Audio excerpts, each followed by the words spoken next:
Welcome to hell.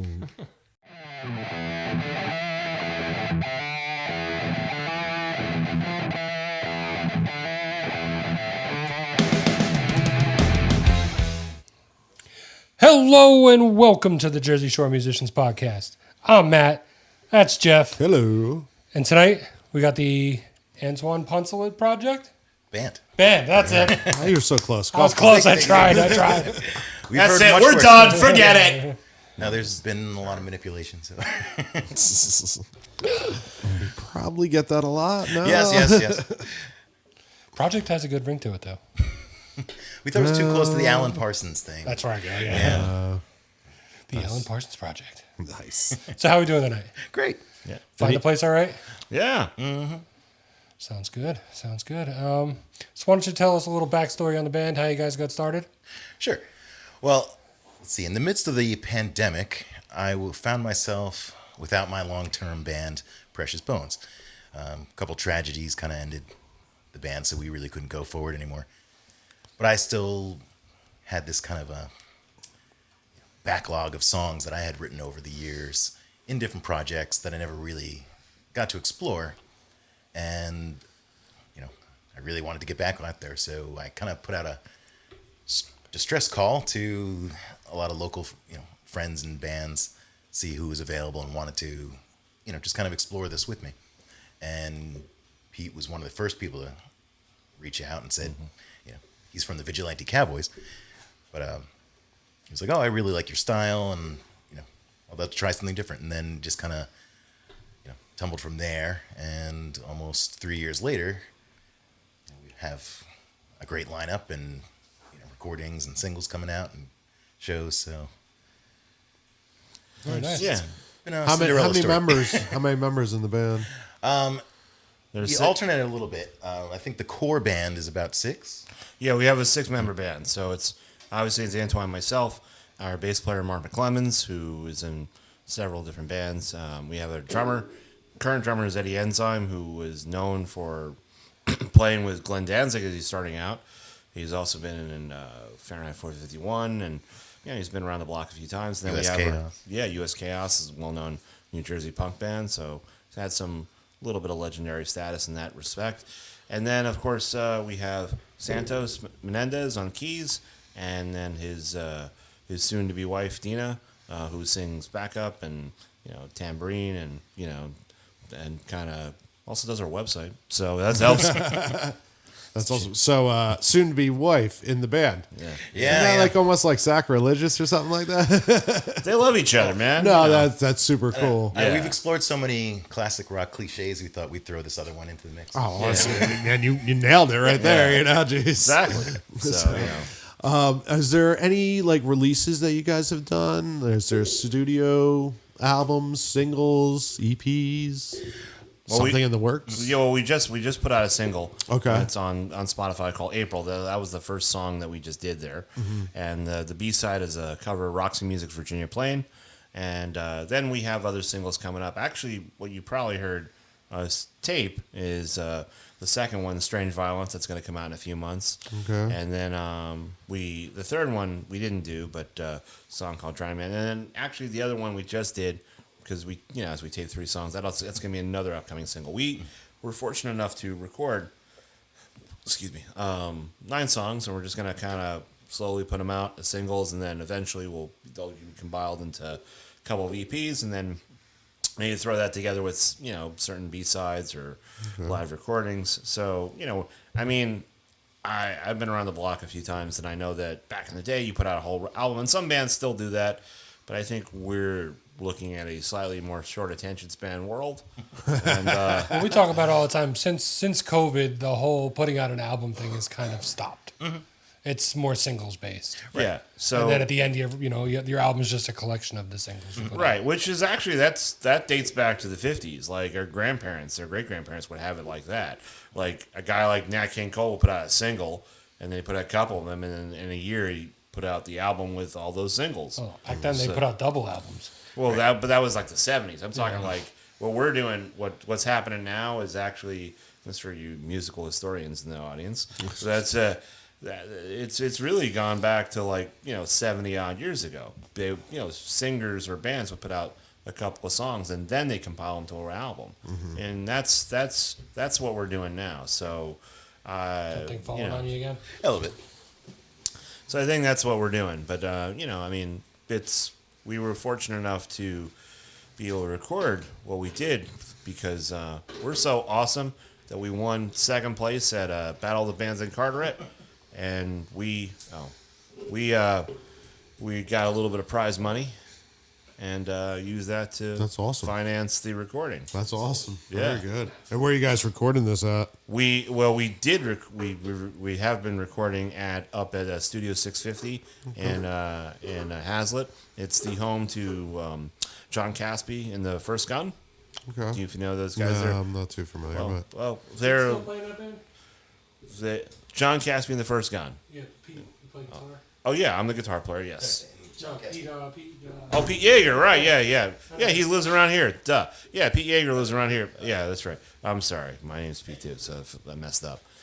Being an egotistical musician, I didn't think of the other Pete. But the only Pete in the world. It's that only child thing. I'm just a little bit blind sometimes. No, but honestly, yeah, Pete Yeager's in that band. You're right. Great dude.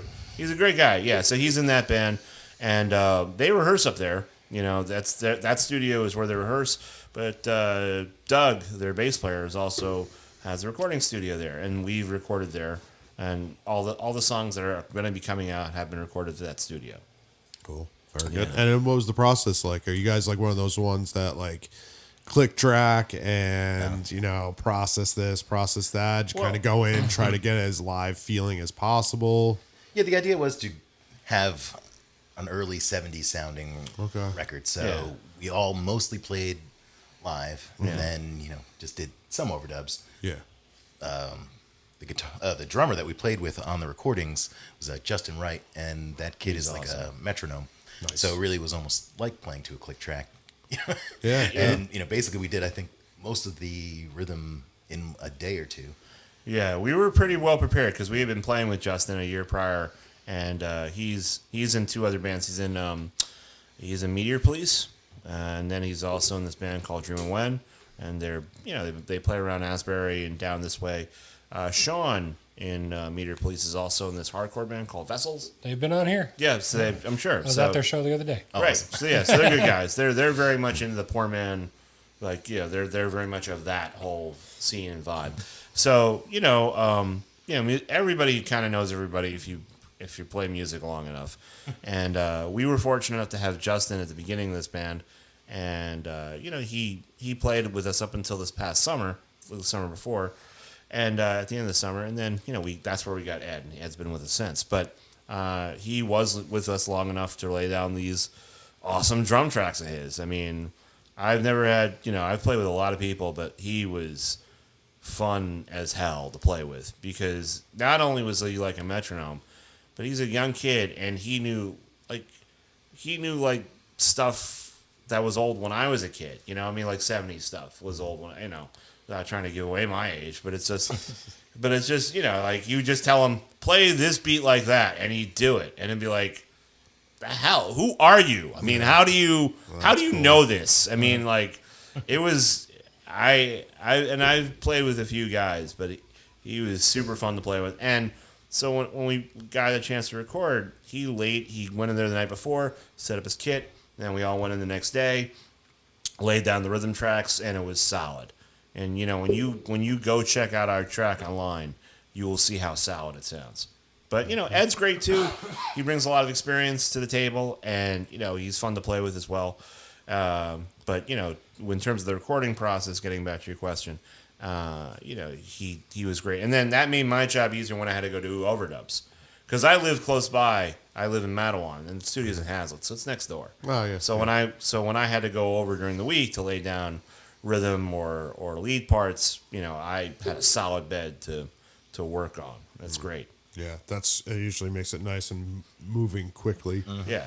How about like vocally and stuff like that? Was it challenging to be in a studio where it's not like, all eyes are on you and you hear the one note that will piss you off for the rest of the world, time?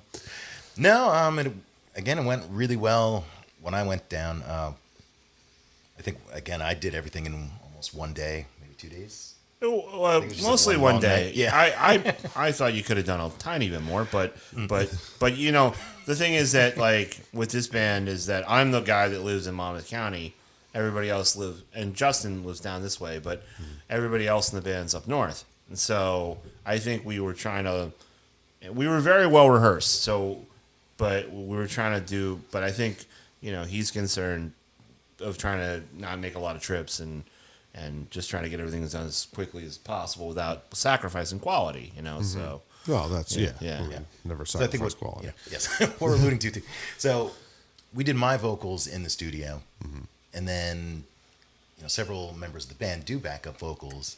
So that's kind of what Pete's saying is, it was impossible to, after we had done everything to get everybody kind of going back down there just to do that. And then as a little surprise here and there, we have some of the finest singers in the scene too, as well, doing some backup vocals.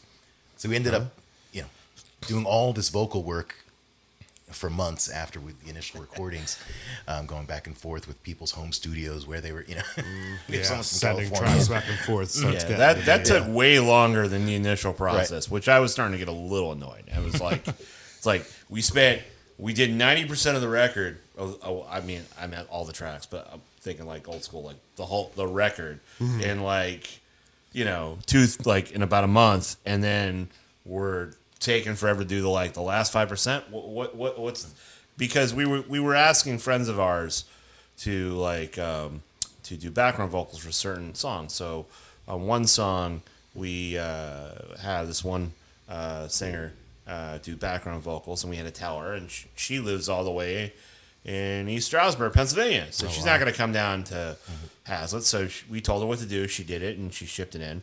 And then another person, this girl Lana from Don't give away our secrets. No, I didn't see it. This other person shipped it in from her studio, and so on. And so that took a little while to coordinate because you got to herd cats. But I think it worked out really well in the end. Yeah. So. Well, that's at the end of the day, that's all that matters. Exactly. When you It think about it, worked though, out. that way it's less effort all around, but it just takes longer. 'Cause Yeah. this person's got to get it, and then they got to do it, and then they got to send it back, and it just takes a little longer. Right. Yeah. So I think we learned a good lesson. But like I said, I'm completely blown away by every contribution everyone made. They're beautiful songs. That's great. and that's the thing is you don't want to sacrifice ourselves. that. Yeah. But all right, so we're completed. When's this thing gonna be fully out? Is it dripping out? I mean, like Pete said, the initial plan, since we're still, I consider us a newer band, in order to build up more of a following and listeners, and to kind of harken back to, like I said, when the Yardbirds or the Stones and even the Beatles had, a couple singles out before they would put an album. Chuck Berry, they all did Elvis, that kind of thing. And then there's more. You can just focus more on the songs. That's what my old band that I was talking about in the beginning of COVID.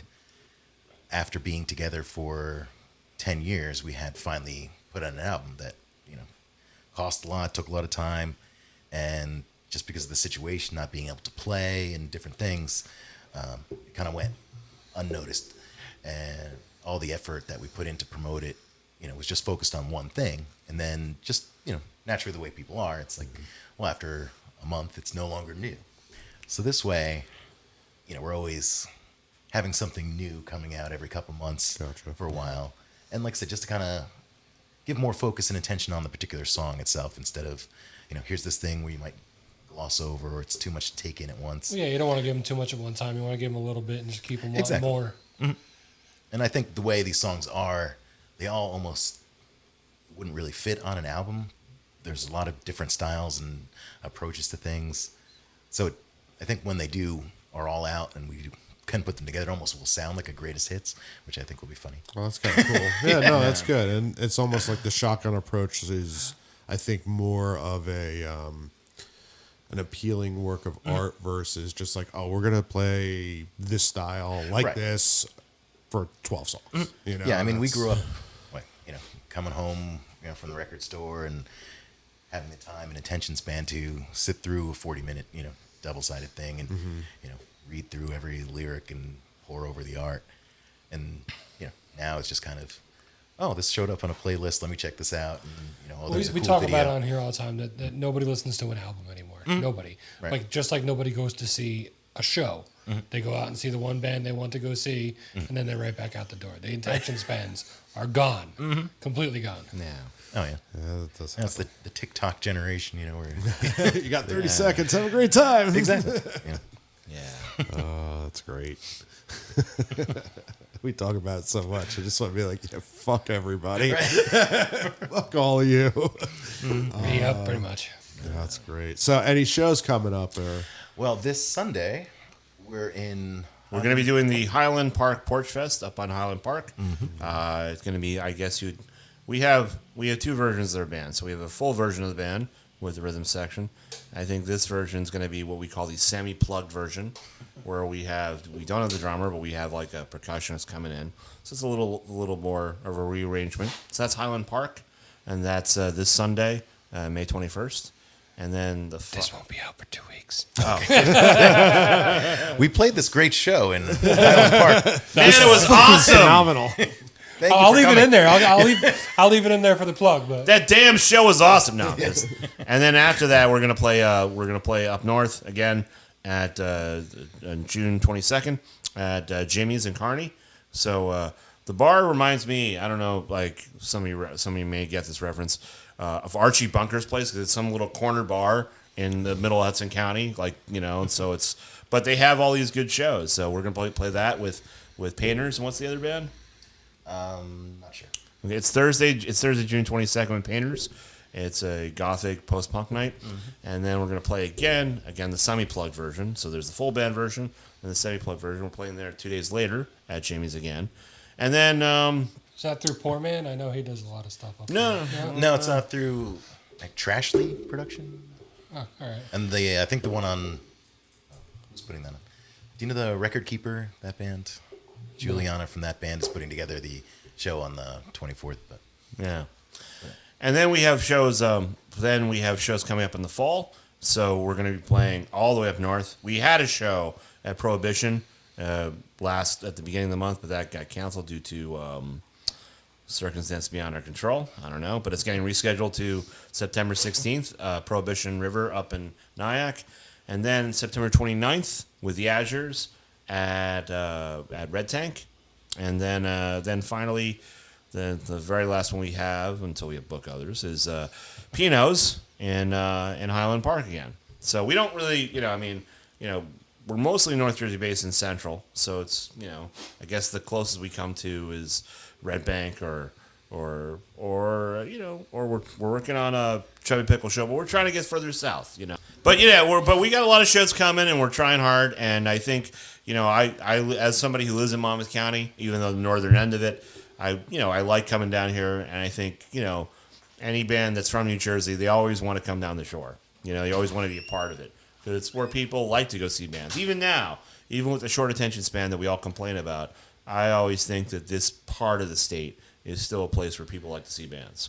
See, we come across all the time where from the place I was just referring to, Asbury, all the way down here to Seaside, I'm going to say conservatively 80 to 85% cover bands or tribute bands. Right.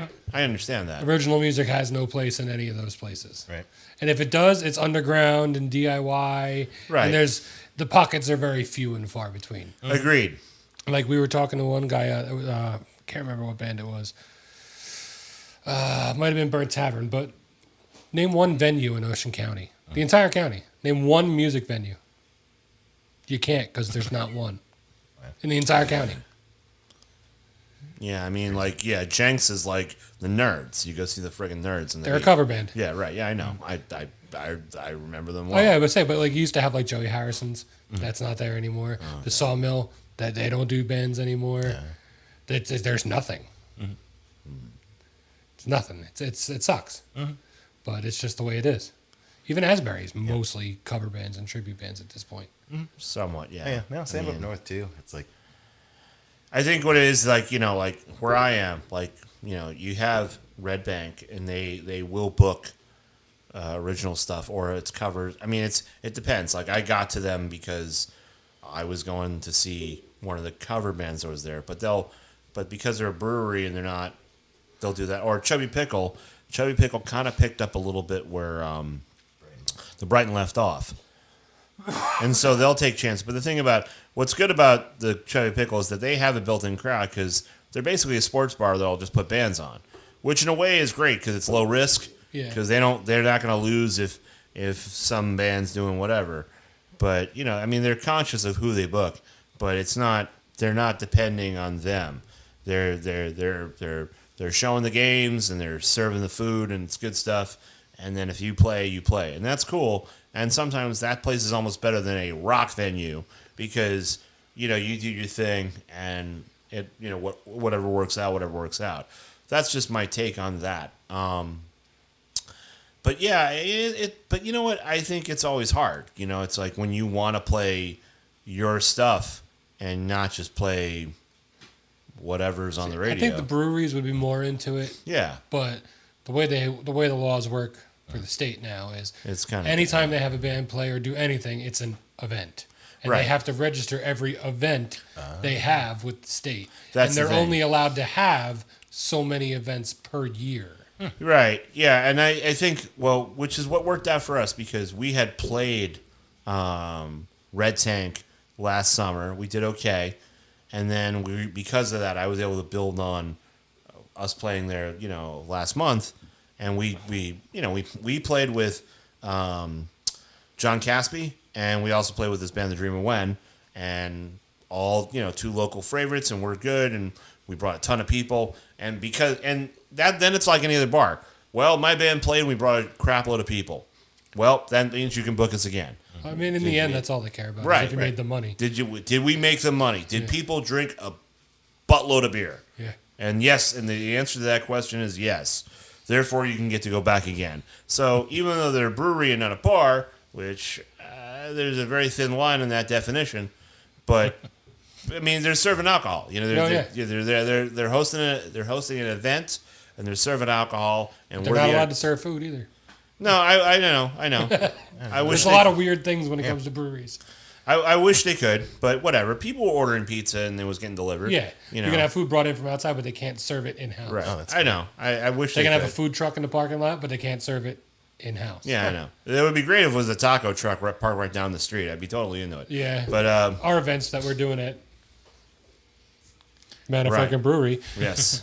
we're gonna. Hopefully, my good friend of mine's gonna bring down his barbecue truck, and we're gonna have it's gonna be a good time. That would be awesome. Yeah.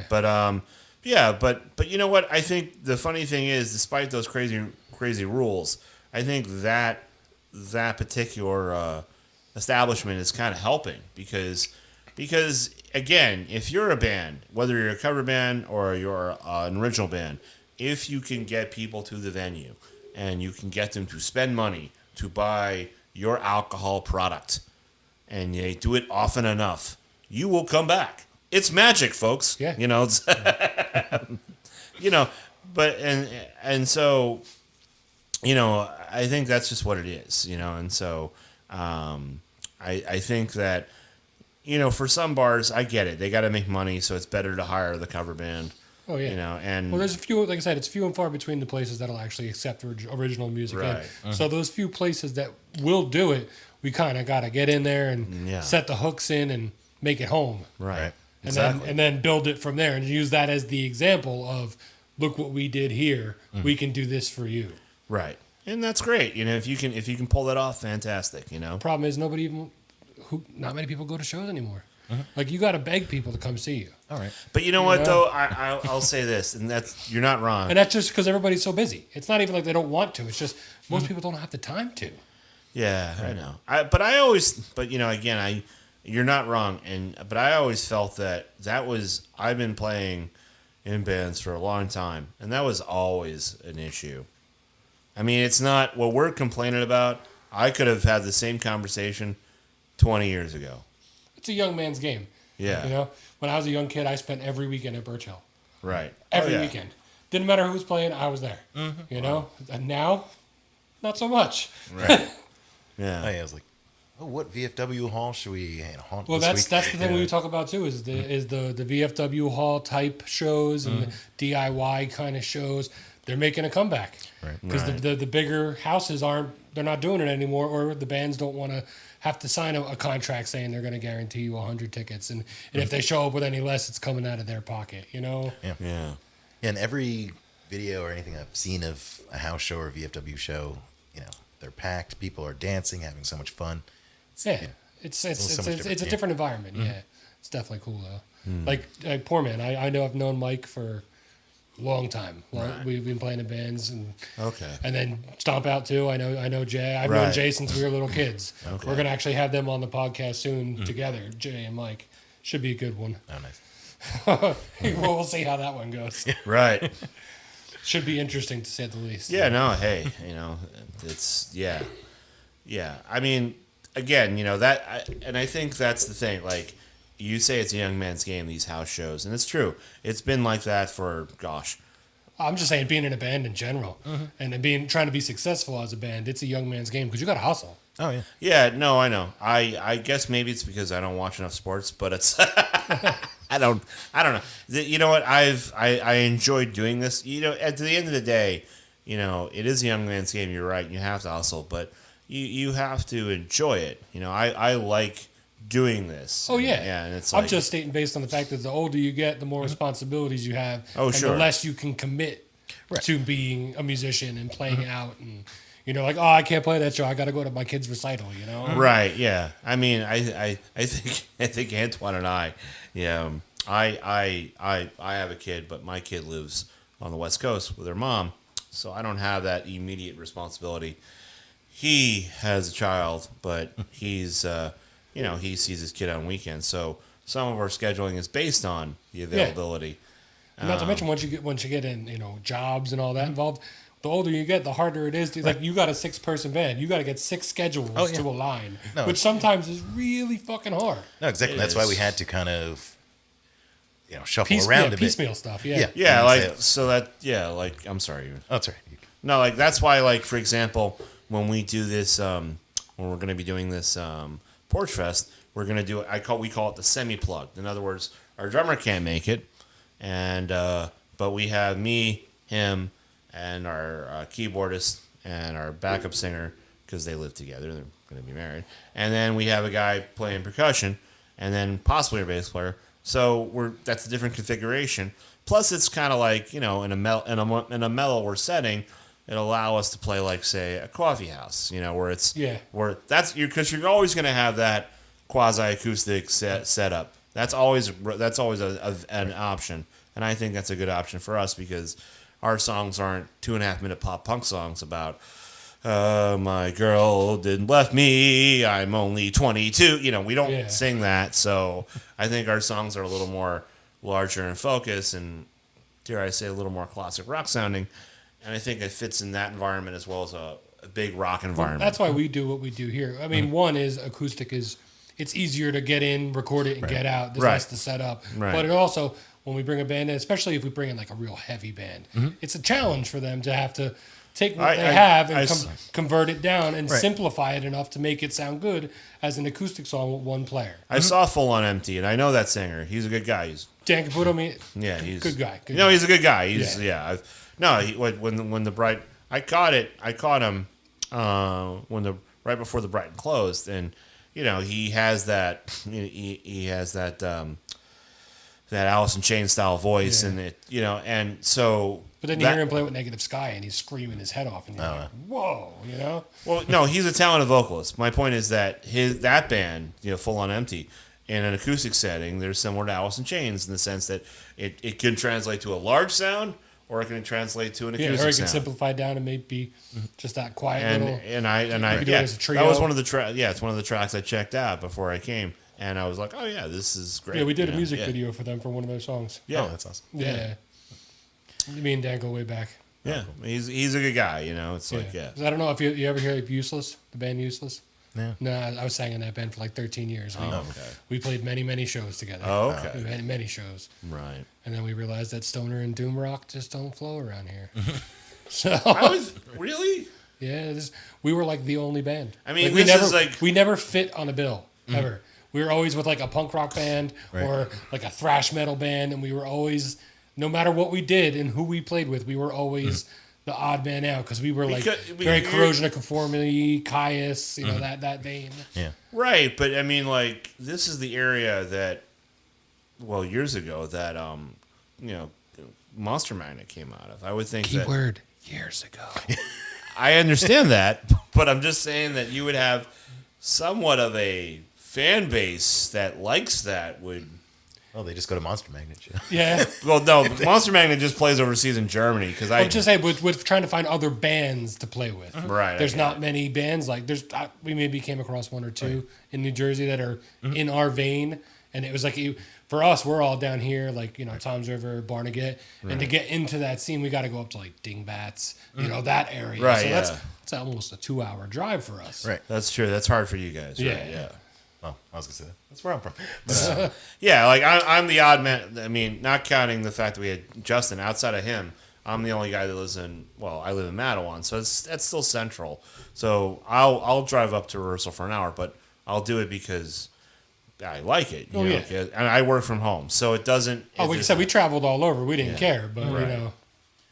You can only go to one place so many times that's 2 hours away, and they complain that you don't bring anybody, but they don't recognize that you're driving 2 hours to get there. Right. You know? yeah. But even being in that area, and you know, I think everyone's so diverse too.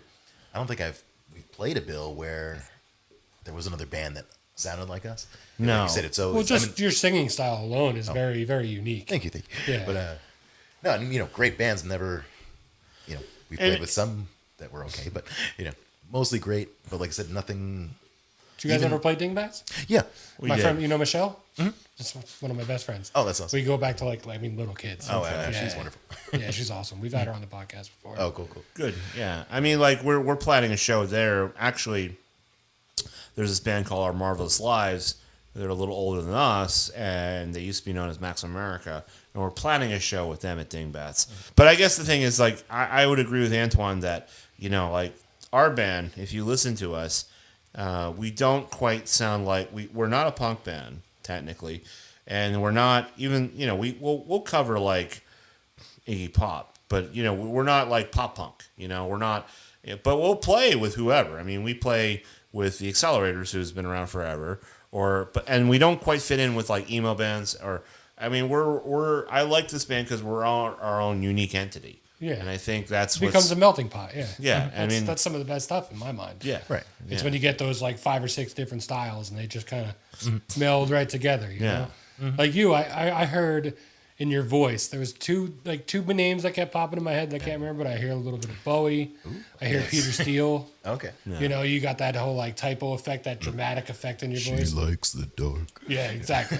Exactly. Yeah, Bowie is a big influence on us and goth stuff, and then you know I think there's like some early punk and early garage and early psychedelic, and there's a lot of, as a guitar player, it's fun because I was always a Bowie fan as well. That's one of the things we connected on, and I saw The Cure in '89 with Love and Rockets, and so I just gave away my age, but it just but I'm just telling you that this we have a lot of more diverse influences than your average 4-chord punk band. Oh yeah. And I think original bands in Jersey, I think you were speaking this a moment ago, sometimes have trouble because the original scene in Jersey is a lot of punk and a lot of it's a lot of hardcore, yeah. A lot of hardcore, and that's always going to be around. That's what got Asbury through the dark times. Yeah, right, but I think that's always going to be there. It's never going to go away. Like I said, when the venues throw it out, it goes back to that BFW DIY. Well, they have what books up some of that stuff is the basement of the Bond Street basement, because I've been there a few times. Like I said, there's small pockets of it, but it's very contained. Right. Yeah. And or sometimes the Wonder Bar will book. I casually let's go. They'll book, say, a Nervous Trigger show. I kind of know that guy. They'll occasionally book things here and there. The Azures played Wonder Bar. So like you say, there's pockets. Yeah, but they're more just like a straight rock and roll. Which we like playing Bluesy. with. Yeah, Yeah. which we actually like playing with them. We got to play with them at this place up in Manville. I forgot what was the name of the place. Northside, yeah, Northside, which is a little brewery, And we ended up on the bill with them, and it was funny. We liked them, but at the same time, like we also knew their influences. So when she was reciting poetry, we loved her. Don't take it the wrong way, but we were kind of doing like Patti Smith Morrison lines off of it, like Stone, Immaculate. Like it's just the way she was saying stuff was Yeah, they're really heavily cool. influenced by the Doors. Yeah. Heavily. Oh, yeah. We were just, me, especially, and I love them too. Like me and our keyboard player, Santos, he can do the Manzarek stuff where we're going, Indians scattered on the highway. Like, it's like Yeah. just, we kind of like knew the line before she said the line. It's like, it was just, even if it wasn't the exact same line, we knew the line. It's cool. Yeah, I got you. But she's great. They're a great band. So. All right, well, we're gonna wrap it up here. Real quick, I just want to give a shout out to Low Fidelic Records on Main Street in Belmar. They're one of our sponsors and our newest partner, Manafirkin Brewery. Great people, great beer, and they're going to be letting us do 2 shows there this summer. Great. July 9th and September 3rd. They're pretty much booked up right now. Like I said, we're only doing bands that come from the podcast, and if we can get these off the ground, get some people to attend, we're going to get more, and then that's more. The more opportunities we get, the more opportunities we can hand out to people. Yeah, that's awesome. Because as we've said on here multiple times, we do this to help the bands because a lot of bands don't have the outlet they need. And granted, we're not huge, but if we can get you 5 new people to listen to, right. that's 5 people that weren't listening to you before. And if you guys share this podcast with your fans, they're going to find potentially 30 other bands that we've had on here that they've never seen before. And the more the bands help out, the more we help out, everybody just grows it as a community. It helps everybody.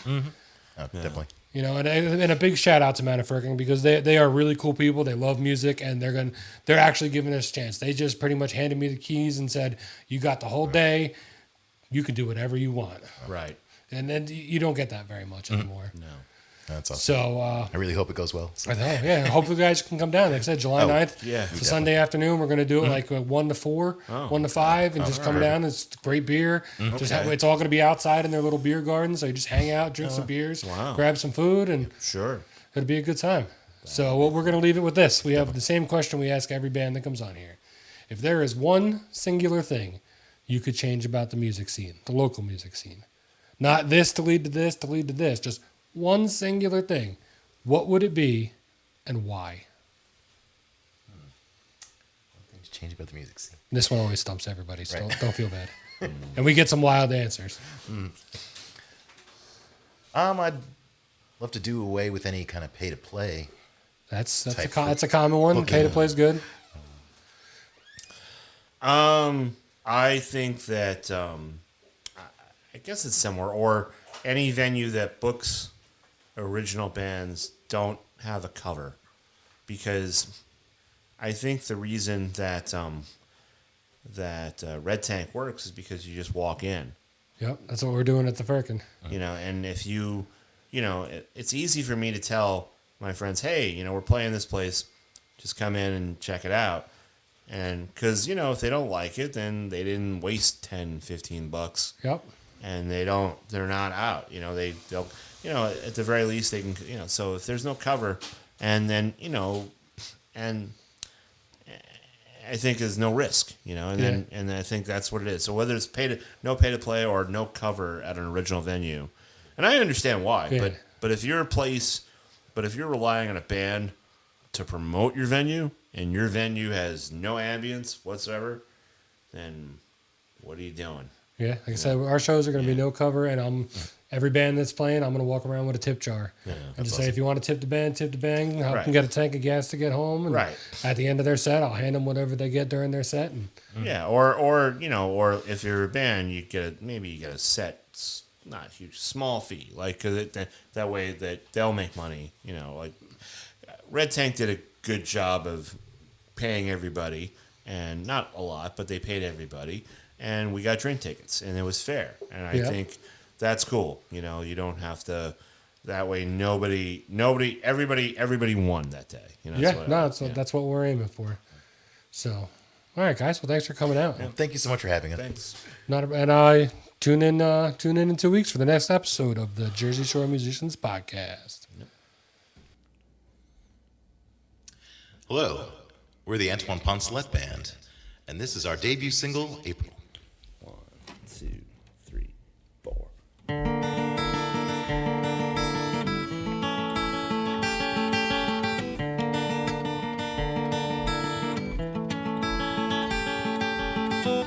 You drive me crazy, she said.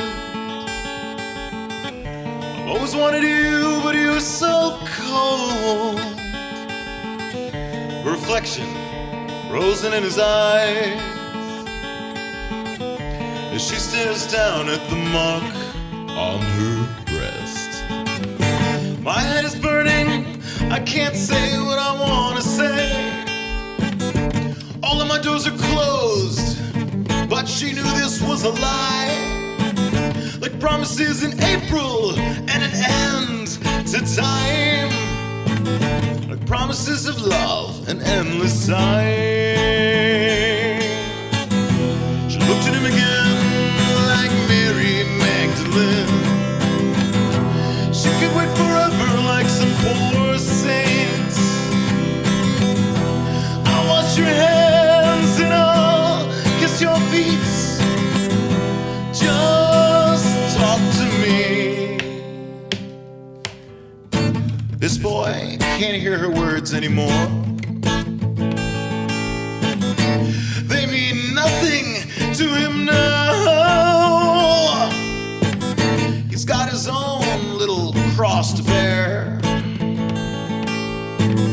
And April love means nothing to him now. She looked at him again like Mary Magdalene. She could wait forever like some poor saints. I'll wash your hands and I'll kiss your feet. Just talk to me.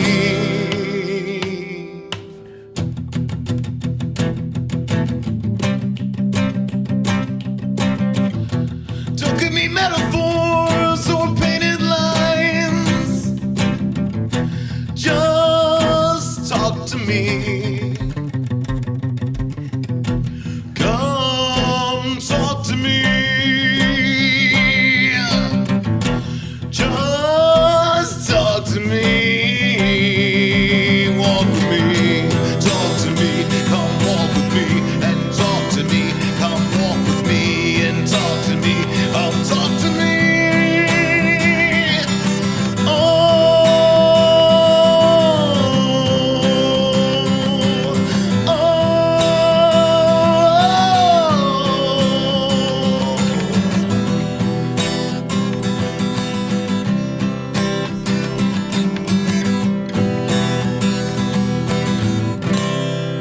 Come talk to me.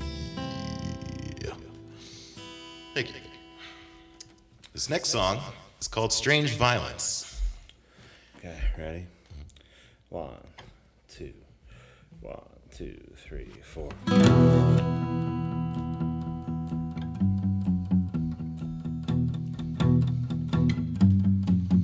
I give her love and I give her blood. I give her all I could bear. Her soft body wrapped in silk.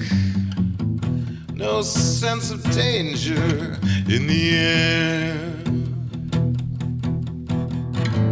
But I paid no mind to those telltale signs and was deaf to the sirens everywhere. You could say love is blind, but us blind boys just don't care. She seems so porcelain, my sweet little girl, but something changed within her. No man could understand.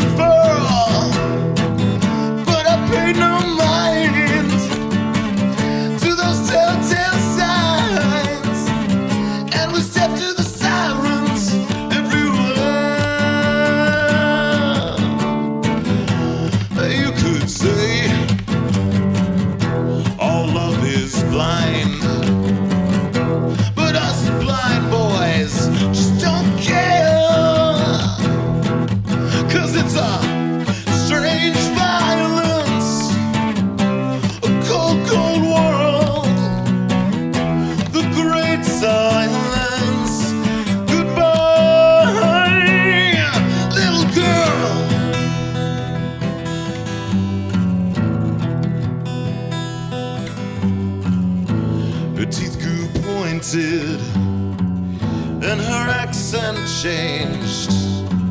She was no longer my love, just a spirit enraged. And as her claws raked my face, I dug my own grave, still trying to embrace a heart turned away. But it's a strange violence, a wicked wind blows, left broken and quiet. That's just how, it's just how love goes.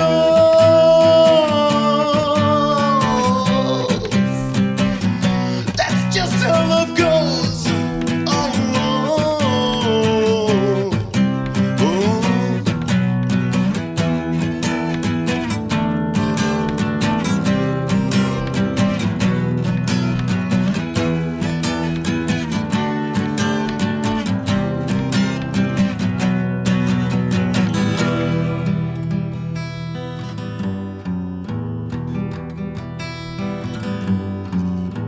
You could say love is blind, but us blind boys just don't care. It's a strange violence, a cold, cold world, the great silence. Goodbye, little girl, it's a strange violence, a cold, cold world, the great silence. Goodbye, little girl.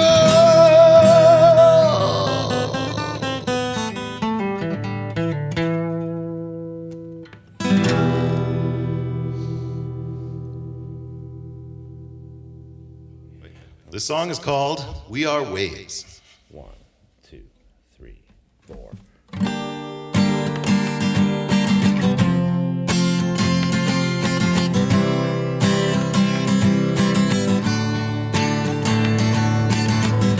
You are my lovely ocean, and I your longing sea.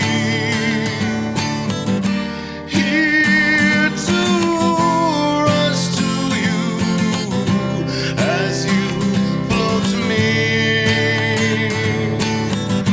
I drive you to the shorelines, riding liquid skin,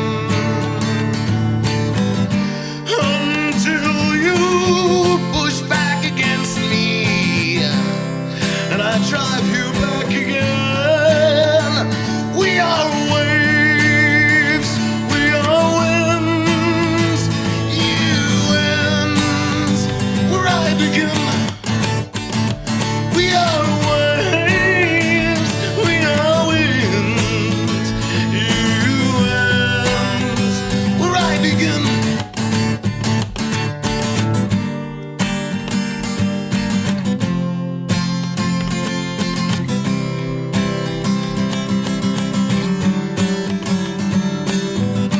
I have risen from the greatest depths, willed by a molten heart. And I will go back down to them once I'm drowned in your arms. You are my precious ocean, and I your trembling sea. Forever rushing to you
Thank you.